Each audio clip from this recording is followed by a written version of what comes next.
Malaysia প্রবাসীরা কঠোর পরিশ্রম করে দেশের জিডিপিতে রাখছেন বড় অবদান, কিন্তু তাদের এই পরিশ্রমের পেছনে লুকিয়ে আছে এক কঠিন বাস্তবতা ও বিপুল পরিমাণ ঋণের বোঝা। বিদেশের মাটিতে দিনের পর দিন ওভারটাইম করেও ঋণের চক্র থেকে বের হতে পারছেন না অনেক প্রবাসী বাংলাদেশি। 6 লাখ টাকা খরচ করে আসছি, 12 ঘন্টা কাজ করে আসে এখানে কাজ করতেছি। আমাদের বাসায় অর্থের প্রয়োজন, আইসি দেনা ধার দেনা করে আইসি।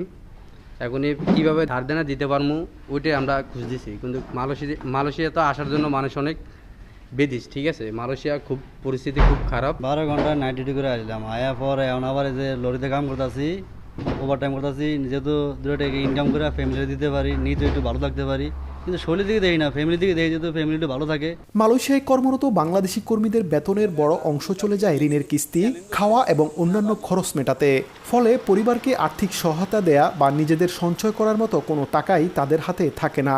ওভারটাইম কাজ তাদের শারীরিক ও মানসিকভাবে অসুস্থ করে তোলে। বিদেশে এসে অনেকেই বুঝতে পারেন প্রতিশ্রুত বেতন ও সুযোগ সুবিধার সঙ্গে বাস্তবের কোনো মিল নেই। কম বেতন, অস্বাস্থ্যকর পরিবেশ আর অতিরিক্ত কাজের চাপ তাদের জীবনকে দুর্বিষহ করে তোলে। মোহাম্মদ আব্দুল কাদের, সময় সংবাদ, কুয়ালালামপুর, মালয়েশিয়া।